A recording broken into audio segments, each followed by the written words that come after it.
Hey guys, Harsh here and welcome back to Technolobe. It's been a while since Redmi Note 8 Pro has been launched in India, and when it first came here we thought that it might not ever get a Google camera port. But one awesome developer out there has proved all of us wrong. Redmi Note 8 Pro finally has a good Google camera port which is working. So yeah, the bottom line over here is that Google camera on Redmi Note 8 Pro is working with a MediaTek processor. So today in this video, let's talk about this Google camera port for Redmi Note 8 Pro and let's find out whether it is good or bad.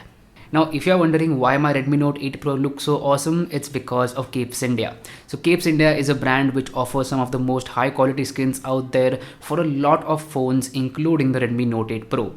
And nowadays all these phones are coming with a glass back panel which makes the phone attract a lot of fingerprints and it makes it slippery as well. So the best solution is to use a skin because it will give a good grip and it does not add the bulk of a case and it looks good as well. Capes India has a wide range of options on their website and you can customize your phone whatever way you want. So don't forget to check out Capes India by clicking the link in the description box below, and as a bonus to all of you guys, you can avail a 10% discount by using the code Technolobe10.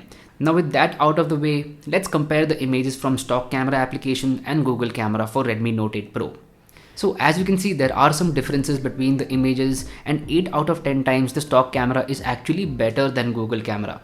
Stock camera is better in terms of dynamic range, it is better in terms of the detail level, even the white balance is perfect on the stock camera, whereas Google camera keeps the images on the cooler side.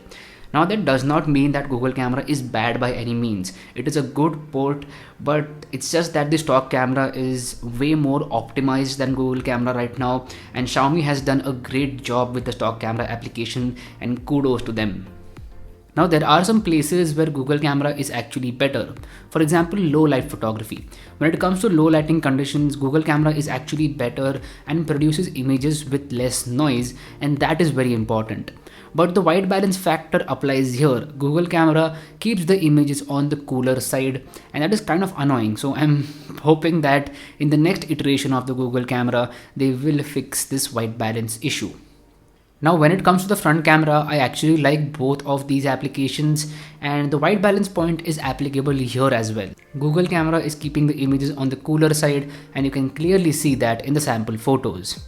Now one good thing with Google camera this time is that you can shoot with all the three cameras, that is the normal one, the wide angle one, and also the macro lens. So you can shoot with all of these cameras and the developer has done one hell of a job when it comes to using all the three cameras. Now this is the first stable version of Google camera and that's why it's not that optimized. But that does not mean that it won't be optimized in the future. The developers will keep working on the Google camera port and it will get more optimized in the future.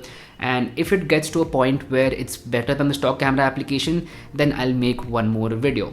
And if you notice carefully, the title of this video has a question mark at the end of it because it's not magic as of yet. Maybe in the future it will be magic, but right now the stock camera application is actually better. So yeah, I'm waiting for a good Google camera port to come out and I'm waiting for other developers to try this procedure and make their versions of Google camera for the Redmi Note 8 Pro because this phone is very popular amongst a lot of users. So I'm guessing that a lot of ports will come soon. Now I will be updating the description box below with the latest versions, and as I said before, if I find a version which is better than the stock camera application, then I will make a separate video about it. But anyway, if you still want to install Google camera on your Redmi Note 8 Pro, I'll make sure to drop a link to it in the description box below. You can go ahead and download the APK and install it on your Redmi Note 8 Pro. Now please make a note that you will also have to install the config file which will be available in the same link down below. And how do you install a config file? Well, it is very simple. You have to go into your internal storage, create a new folder called as GCam, then inside that folder create one more folder called as configs and paste that file over there. Once that is done, open the Google camera application and double tap on the black part. That will open up the config selector and then select the config file that you pasted and you are good to go. Once that is done, the config file has been installed and you can use Google camera on your Redmi Note 8 Pro. So anyway, that's been it. Thank you so much for watching this video, and I hope that it helped you out in some way or the other. And if it did, then please let me know that in the comment section down below. Also, if you haven't yet, please subscribe below because it would mean the world to me. My name is Harsh Punjabi. I'll see you guys in the next one.